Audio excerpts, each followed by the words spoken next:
Member Gilmore. Thank you, Madam Speaker. My question is directed to Mr. Genest as well about the importance of job creation in the Golden State.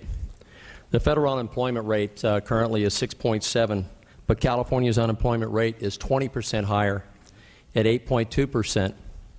In the Central Valley, numbers are even worse. In my home county, in Kings County, the rate is 10.9% unemployment. The remaining three counties in my district, Tulare, Fresno, and Kern County, that unemployment rate is a staggering 9.9 to 11.8%. Put this in real terms, the number of people unemployed in California was 1,526,000, up 95,000 over the month, and up 487,000 compared with October of last year. My question is this: how important is job creation to the governor's economic recovery plan, and is job creation essential to putting the budget in balance? Thank you. Thank you. Well, as you know, the governor has made it a priority to talk about stimulating the economy in the context of his budget plan and this special session, and I think there are two. So it is definitely important. I think it might be worthwhile thinking about some of those numbers, however, as to what we would do about it. There's sort of two things. There's things that we do in the budget, and by definition, anything we do in a bad budget is going to make those numbers worse. If we, for example, cut to solve the entire, if we do nothing but cuts, that will result in more unemployment. If we do nothing but taxes, that will clearly result in more unemployment, because raising taxes in a recession is a really bad thing to do. We are going to be doing some really bad things in this session because we have to. While it may be bad policy from an economic perspective, it is, in my opinion, unavoidable from a realist perspective. However, the impact, as the Treasurer said, and I'd like to turn the rest of this answer over to the Treasurer because it was his numbers, the impact of the continuing budget crisis on our ability to continue with infrastructure projects is just about as bad as the impact of the tax increases that we are proposing would be. So I think I'd like to let the Treasurer just talk about that a bit. May I? Yeah, I would just reemphasize to take a look at the school construction projects that won't occur, the highway projects, inner city rail, and other things that in 9 days our panel that I chair is confronted with the likely obligation to just turn off that financing spigot. It can get started up again when there's a balanced budget and we can go back to markets, hopefully, and reborrow at reasonable rates to replenish those funds and get the infrastructure spending. But in the meantime, there's literally tens of thousands of jobs that won't get created or continued. Some projects, it will vary, may lose federal match. Some, if they're bumping into a deadline, may have to start an EIR project over again. There's a myriad of projects and lots of complications associated with each. Assemblyman, you're absolutely right that job creation and economic stimulation should be part of what you're thinking about and trying to do. Most of us have found that it's very difficult to see the outcome results that somehow match the philosophies that get expressed, and that disciplined work would be helpful. But I would absolutely agree that in certainly the long term there needs to be sensitivity to job creation in the state. With respect to tax policies, almost every economist thinks that it's federal tax policy that's relevant, not very much state with respect to inducing investment. And we're, of course, thinking there's going to be a lot happening in that area with the new federal administration. I know Mr. Cogdill mentioned that, in fact, when I think the first year of Clinton's presidency, we got 98 cents back from the federal government of every dollar we sent to Washington, D.C., and at least the most recent numbers I've heard were 78 cents back. It's a substantial amount less. The feds are talking about perhaps expanding federal commitments to Medicaid, to medical care for folks, and you know, while someone gets that care, it's really the medical community providers that wind up with the financing. California gets 50 cents for every dollar from the feds. That is, there's an equal match, 50-50 with the feds. But the national median for reimbursement to states for Medicare is 57%. If California and other states like us could come up to the national median, some states, by the way, are close to 80% reimbursement from the feds. It seems to me it's something that our Washington friends should be working on. It's a couple of $2 billion if we average up to the national median for Medicaid. And that's not going to happen quickly, and no one should work it into current budget scores, but it is something we ought to all be working on. Thank you. Senator Alquist at Assemblymember Solario's desk. Thank you very much. My 8.5-second overlay to the question to Mr. Taylor and anyone else who would like to answer it is, this is the worst and most complex budget deficit this state has seen in over 40 years. In February, we will have $882 million cash on hand, and that's out of a $103 billion general fund budget. And if we don't accept the December session proposals, in the budget year 2009-10, we will have a deficit of $25.2 billion. So my question is, why is it so important that we act in this current year, which is almost over? And what does it mean in crafting the budget for next year that we step up to the plate, make good decisions? And how does that affect both the spending side and the revenue side, the tax increase side of what we would have to do next year versus this year? Let me just reiterate some things that I said in my comments. If you act now, you can put in place whatever spending reductions you adopt, whatever revenue increases you adopt, and they can go into effect within the next month or so. And that can generate, in some cases, a half a year of savings. And if you don't, what you're doing is, in effect, taking those solutions and requiring them to be addressed in the 9-10 budget. And you've just kind of compounded the problem that you have going into 9-10.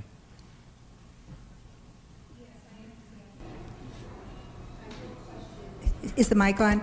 My real question, though, was in terms of the revenue side.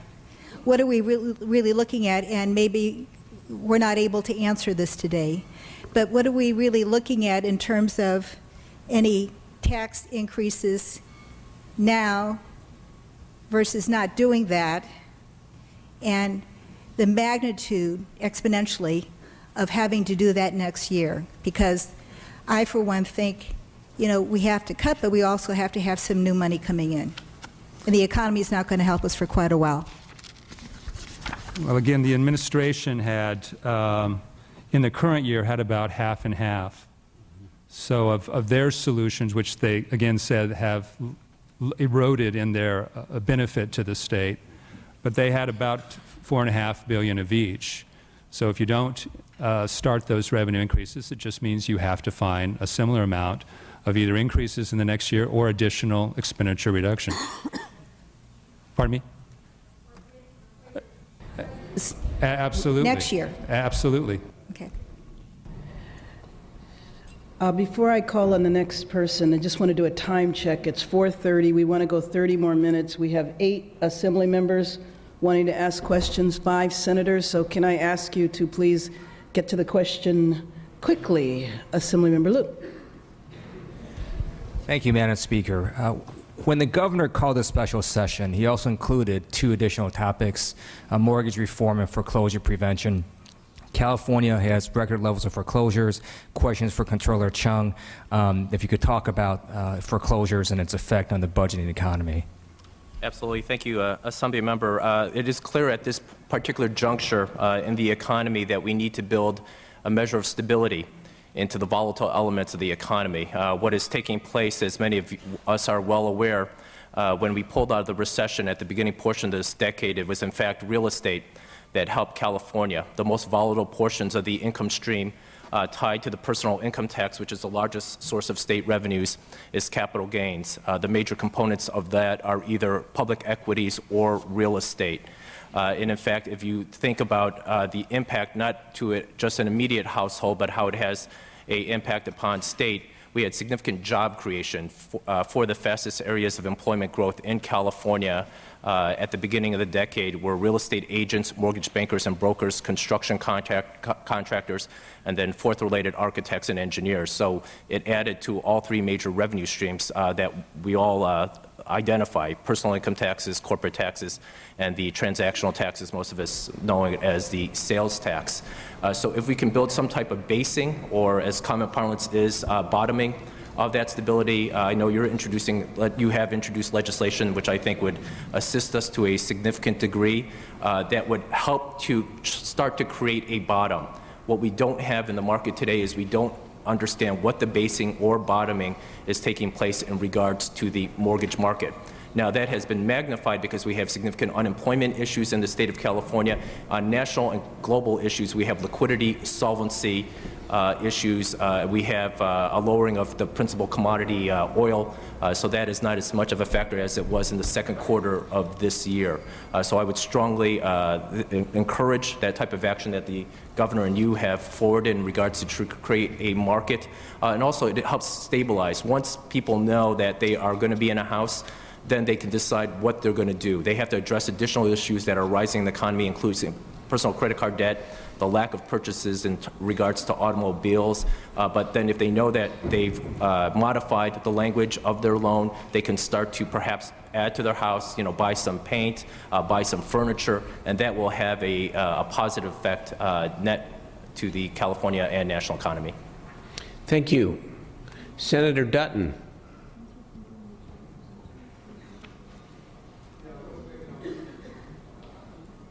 Get the mic there, please. Thank you.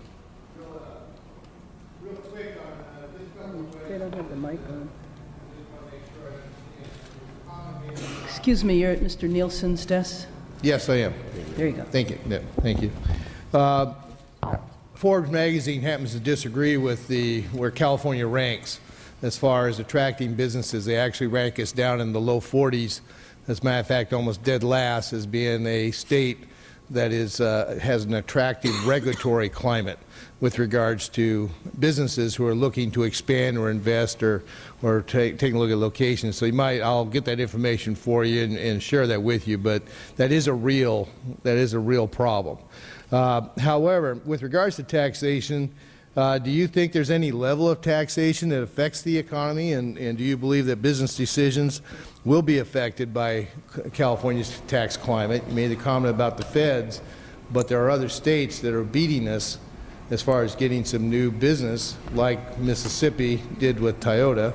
And so I'd be curious if any of you feel that the tax climate of California does not have a deterrent with that.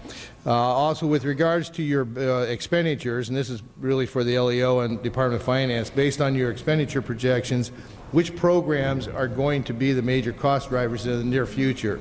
And do you plan to put forth any type of cost control proposals so that we can make sure that these programs don't run away with cost?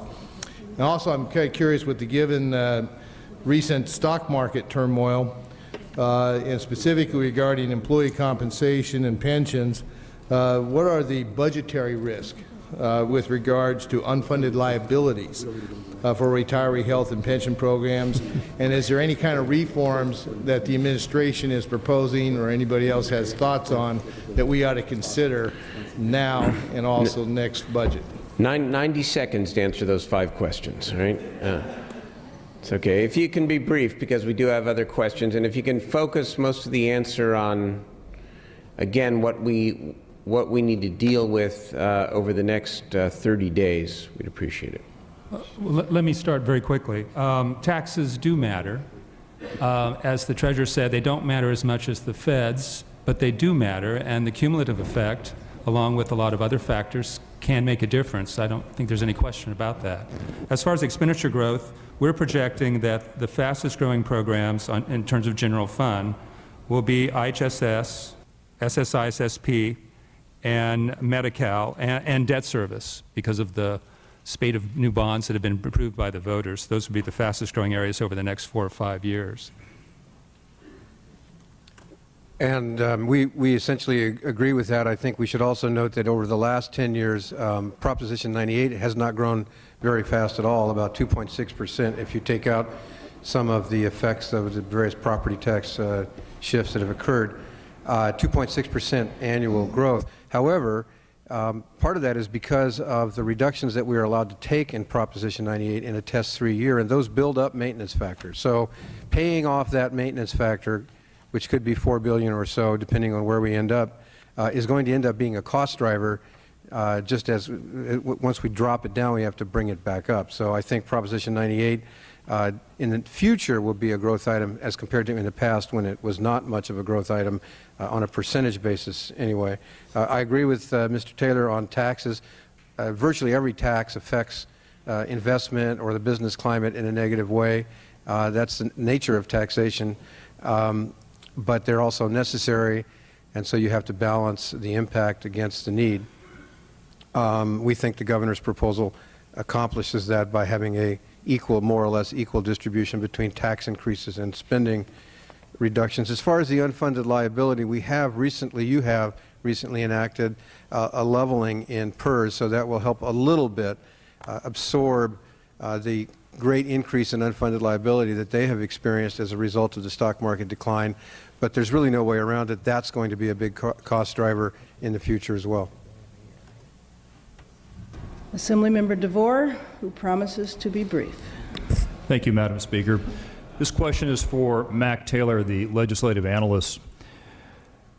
If you look at what you're proposing now, I understand you have some sales tax increases that you proposed, a vehicle license fee increase. If you go back to our recession, though, of 1991-92, you'll see that the income tax proposals then, the increased income tax, brought in something like $6 billion less than projected. If you look now at the current situation, you'll note that our sales tax revenues are down about 13% from where they were projected to be less than a year ago. And so my question to you is that in the current economic environment, how can we have confidence that proposed increases in different sorts of taxes, when we're already among the nation's highest, will bring in the revenue proposed? Well, I think that's a good question. But it also shows that what's really driving the drop in the revenues is the economic situation. And this was true back in the early 90s, when we did increase taxes as ways to close the budget problem, and revenues did fall, but they fell basically because of the underlying economics of it, not necessarily because of the higher rate.